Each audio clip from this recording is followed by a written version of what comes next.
What's going on, guys? Duelist X here. We're going to be covering my Zoroark Golisopod deck.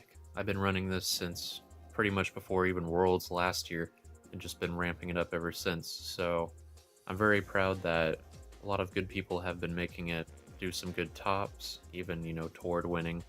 So I'm glad to know that Golisopod was great as soon as I saw it ever created. But let's get right back into this and explain my situations as to why I run what. Right off the bat, we run 4 Zora. It's a great basic Pokemon. You can ram for 20, 60, even though it's weak to fighting. It's going to get you to evolve until you're even stronger Pokemon. Zoroark GX. Everyone's using it for the trade. You discard 1 card and draw 2. So once it rotates, it's basically Scorched Aura, where instead of discarding a fire or fighting energy, you could discard anything and draw 2. Riot Speeding for DC, you're doing 20 damage for all Pokemon in play, 120 base, potentially to the max of 150, or something else if you somehow get lucky. Trickster GX, not necessarily going to use, but it's capable because of I'm running Rainbow Energies. Choose one of your opponent's Pokemon attacks and use it as yours. So 3 Zor there, and then we do 3 Wimpod. It's got 70 HP and a great ability. You can Wimp out during your first turn. It's got no retreat, so you could go into something you do want to have in play. And then, again, my favorite Pokemon. We've been using great sleeves for it. Golisopod GX. If this Pokemon was on the bench and became the active that turn, you're doing 90 more damage, so you're doing 120. Armor Press 100 for Grass DCE, and then takes 20 less damage from attacks during the next turn. Or 150 plus the Choice Band for 180. You can knock out stuff and switch this Pokemon with one of your benched. It's really clutch there.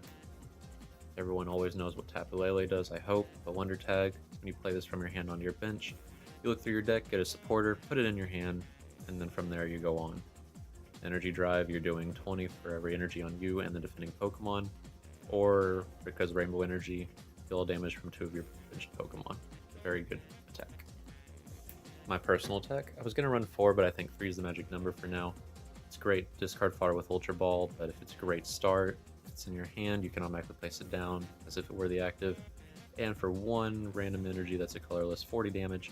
Choice Band, that's 70 damage, and you get to search your deck for 2 cards that you need, put them in your hand, so this helps you set up, and it's resistant to fighting, so it's very nice.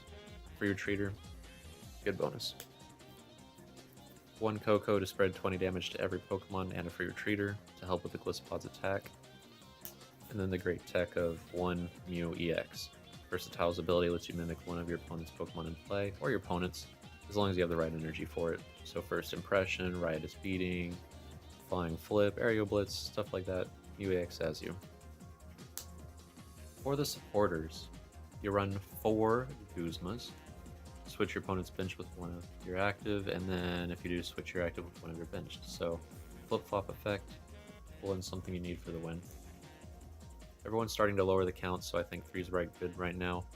3 Professor Sycamore, discard your whole hand, draw 7. Sometimes you just need a supercharge, 3 ends till it rotates. Everyone shuffles their hand into their deck, draws equal to the amount of prizes they have left. So. Then I run 2 Acerolas. Something that's damaged too much, just put one of your Pokemon back into your hand with all cards attached, so very useful thing. Then we tech in 1 Cynthia. You can shuffle your hand to your deck and then you just draw 6. And then until it rotates, might turn into Fan Club, Bridget. Search your deck for up to 3 basic Pokemon that's non-EX. And you put them on your bench. So energy, the count's a little weird. A lot of people are trying to do, about 4-4, but 4 Grass Energy and 4 DCE. And then I'm a personal tech here, 4 Rainbow Energy as well. It can count as technically anything, so come in clutch sometimes. The rest of the items we're going to be going over here. 4 Ultra Balls, pretty standard. You discard 2 cards, search your deck for a Pokemon, put it in your hand. You got 3 Choice Bands for the extra chip damage, as long as it's against EX or GXs. So, that's a nice thing. Only 2 Floatstone. You don't really need to go that ham, so Field Blowers does exist. Don't worry about it. 2 is all you really need. And pretty standard in my opinion. 2 to 3 is the magic number, but 2 Field Blower. The one enhanced hammer ran before anyone else. I'm glad everyone's figuring it out. It's good. Rescue stretcher, 1 of. And a super rod, 1 of until it rotates. So sometimes mid-late game you really need a Golisopod or a Zoroark, or maybe a Mew. Something's gotten rid of. You need to put it back. There you go. That's pretty much the deck profile. Simple and straightforward. Thanks for tuning in, guys.